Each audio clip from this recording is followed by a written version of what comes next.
Ever since I got back from Canada, Canada, you bunch of freezing cunts.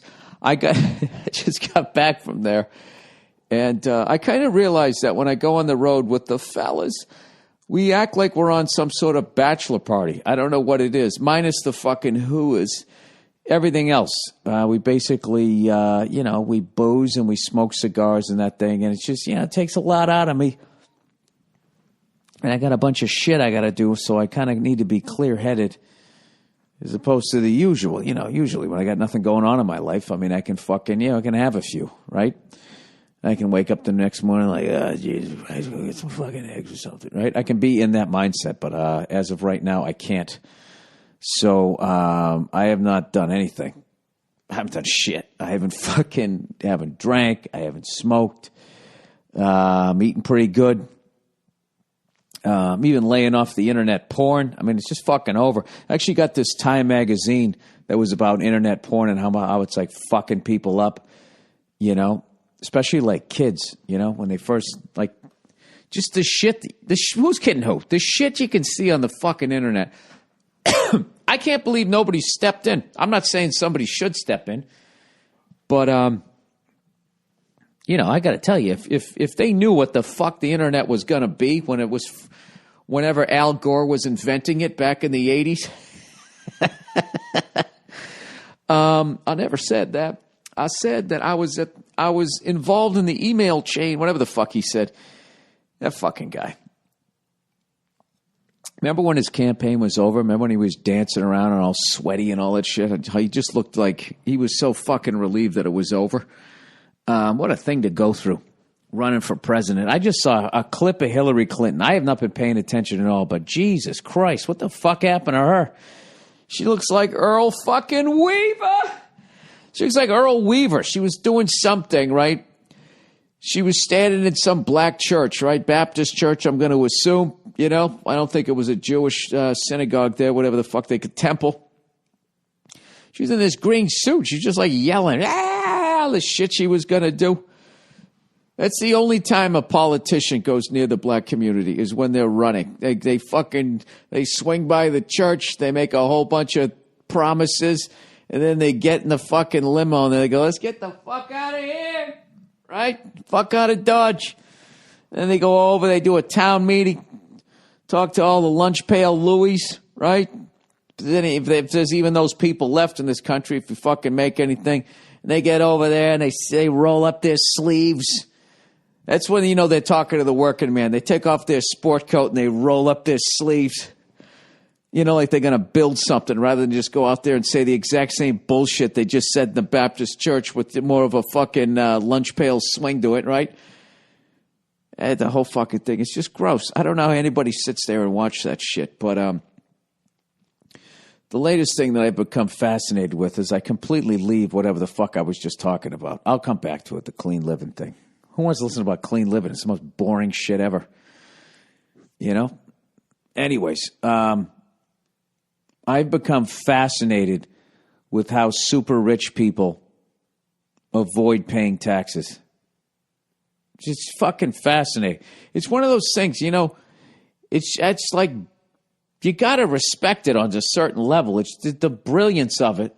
And then there's a certain level of balls that takes because you're fucking with your freedom. Anytime you're fucking with taxes, you know what I mean? Fucking with the government. Anytime you're doing that, I mean, what is that? I don't know what the fuck. Is that a federal thing? I guess if you're not paying your federal income tax, yeah, Bill, that would probably be a federal crime. I don't know. I always hear you got to cross state borders. Do you have to not pay taxes and then leave your state before it becomes federal? I don't know. I don't know these things. But anyways, just the balls that it takes and the, I don't know. I don't like people physically hurting other people, that type of crime. But when there's something like robbing banks or tax evasion or even a good old-fashioned fucking scam,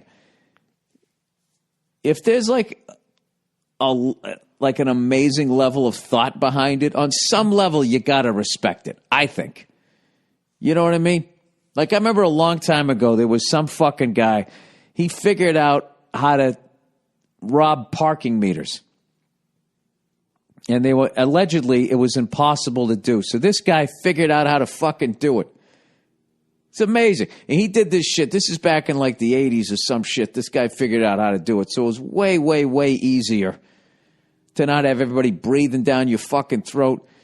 You know, people be having eggs watching you fucking robbing a parking meter. They didn't have a fucking smartphone on them. They just be sitting there going, look at this fucking guy just... Is that guy robbing a parking meter? Holy shit! The fucking guy just fucking parking. Did you see that? Anybody see that? That was it. That's all that fucking happened. Rather than some douche sitting there filming you and you're arrested before you even get home. Right? And then the fucking local newscasters, they always got to do some sort of fucking bad pun. You know what I mean? I'll tell you, this guy's life, his freedom is now going to change. You know, they do that. Somehow they get away with that in like fucking newspapers. Like they can have the biggest fucking puns ever and everybody thinks it's great. You know? I don't know. I can't even think of one right now, but whatever. You sit at home and you think about it. You sit at your fucking cubicle instead of doing your goddamn work. You think of one. So anyways, this fucking guy figured out how to do this shit. And, of course, the parking meter guards were beside themselves. You know what I mean? It was like one of those sci-fi movies. Or like the Titanic movie. Like, not even God can sink it. That's what they were like. Not even God could get the fucking quarters out of this meter. This meter, right? They were talking all kinds of shit. So this fucking guy figured out how to do it.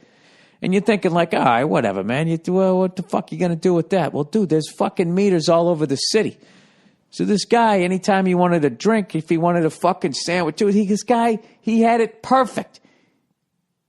It was like his own ATM machine before ATM machines. He'd just walk up, bing, bang, boom. He had a sack of fucking quarters. You go down to the bank. You go, hey, can I get one of some of them roly fucking things there? Right? Yeah, sure. They don't give a shit. Nobody gave a fuck back then. Nobody was paying attention. They were trying to pay attention, but not to that type of shit. So this guy would roll the fucking quarters. You know, rolls enough quarters. Next thing you know, he gets himself out. How the fuck would you get all those quarters down to a car dealership? I have no fucking idea. Although I talked to some drug dealers about how they fucking, or a guy who knew drug dealers. Let's be honest here, Bill. Let's not act like that news guy saying that you were in the war and then you were in a chopper or some shit next to the chopper and you didn't really fucking see it. Okay, you took a fucking helicopter tour one time. You weren't even in Iraq. Whatever the fuck he said. I don't pay attention to shit. So anyways, I was talking to this guy and basically how back in the day when drug dealers were still driving around in flashy cars, because from what I heard nowadays, they don't even want to attract that level of attention. How it used to be was any cash deal that was over 10 grand had to be fucking reported. So what these drug dealers would do was they would go out and they'd buy a car worth $9 grand for cash, and then they drive it around for like a fucking week, and then they trade it in for a car worth 16 grand. Maybe get 7 for theirs, and then they throw another fucking 9 at the other car. Now they got a $16,000 car. You drive around for a little bit, you fucking trade it in on a $23,000 car. They give you whatever, and so on and so forth. Until you trade your way all the way up to whatever fucking car you wanted. I just look at that shit. It's like, I mean, that's not the deepest thing, but that's the way my brain would work. I'd be like, well, I guess I got to drive a piece of shit then. What's the point of dealing drugs? Right? Or I'd just say, fuck it. I'm buying a Ferrari and I'm going to drive it until they catch me fucking 3 weeks later. By the way, the Ferrari I like is the Ferrari California. That's the old man one. The fucking GT, the Grand Touring one, right? I don't need to ride around in some Batmobile. Just give me one that's shaped like a fucking Jaguar from back in the day, you know? Or maybe a Toyota Supra. Remember those fucking things from the 80s? I remember this guy loaned me his. Well, he used my truck to move, and I ran and I beat the shit out of his car, and he beat the fuck out of my truck, and we both got our cars back, and he's smelling rubber, and I'm seeing all kinds of scratches all over my truck, and we just, it's kind of a fair deal, right? And then we both got arrested for drinking and driving months later. But that's a completely different story. I know, I'm all over the map. I'm doing this late night, and I don't want to be doing it right now, but I got shit to do in the morning. So anyways, this fucking guy, you know, if he had half a fucking brain, what you do is you keep your day job, right? You keep your fucking day job, and then, for anything miscellaneous, you just go to the parking meters, right? And what you do is you start storing up on the quarters. Then every once in a while, right, you start washing the money with your fucking cat. I know what you do. You fucking, you go into stores and stuff. Who gives a fuck, right? You just use it to get yourself a better TV. But what does this dope do? He gets fucking greedy. I don't even remember how the fucking story goes. All I know is he just started hitting every fucking goddamn parking meter around. And next thing you know, he's sitting on like a fucking $2 million in quarters, and he ended up getting busted.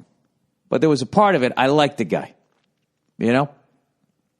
So anyways, this gets me to the super rich on how, all of that shit about the Panama Papers and all that type of stuff. I was talking to another friend of mine who's a fucking lawyer. And I was like, how does that work? Like, how do you get your money out of the country? And then once it's out of the country, how do you make sure nobody steals it? Like what happened to Johnny Depp's character in Blow. And then once you have it out of the country, how do you get it back in without just getting taxed all over again or busted? And he said, basically, this is it. And he broke the whole fucking thing down, all right? Or as far as I know, he broke an aspect of it down. I know all you guys are sitting there right now going, oh, Jesus, he's going to try to explain. I am. I'm going to try to explain some shit that was just explained to me, and I don't really know what the fuck I'm talking about. So let's get rid of one myth right out of the gate. I remember a long time ago, a friend of mine had a fucking landscaping business.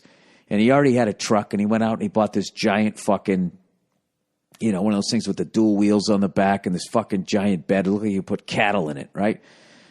And I was like, holy fuck, man, how much does that thing cost? And, it was like the 80s. It cost like $25,000, which was a lot of fucking money back then, right? For a truck, It's like $10,000 more than you pay. Like $25,000-$30,000 or some shit, right? I was like, holy shit, man, you can afford that? And he was like, yeah, it's a write-off. That's what a lot of dopes say. And it is a write-off. But what they think is that they can write $30,000 off of their taxes. What you can't. What you can do is you can write off. It's a write-off as far as that $30,000 that you just spent on that truck is untaxable. All right? It's sitting in whatever. You made that money. You made $30,000. If it's just sitting there and you don't put it back into play as far as reinvesting into your business, the government will tax you at the end of the year, on that $30,000.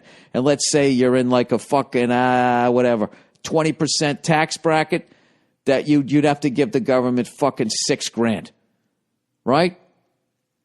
That's it. So morons think, I get to write 30, in the end of the year, if I owed $40,000 in taxes and I bought a $30,000 truck, I get to take $30,000 off of my taxes. You wouldn't. You'd just be able to knock off $6,000. Right? You're not even knocking it off. You're just not getting taxed on that. Does that make sense? Probably doesn't, because I explained it.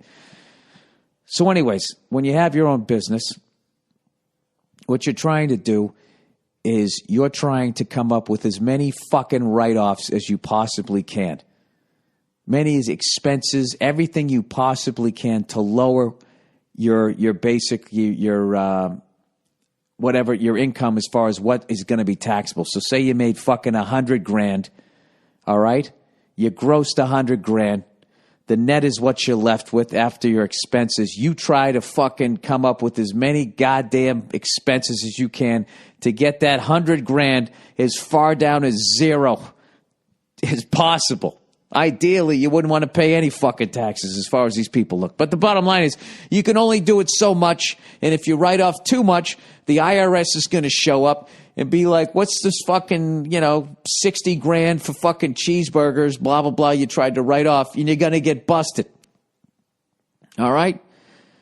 So what these fucking super rich people do is the first thing they do is they get the fucking money out of the country, because the IRS's jurisdiction doesn't go beyond the borders. So what they do is they just create a company that doesn't exist. It's just on paper, right? So say you make $100 million, right?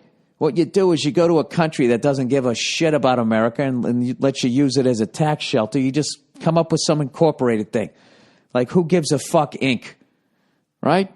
And then you just have that company bill your company a consulting fee for $100 million or whatever, whatever of the $100 million, 30, 40, 50, whatever you don't want to pay taxes on, whatever. And then you write a check to that company that doesn't exist that's really you.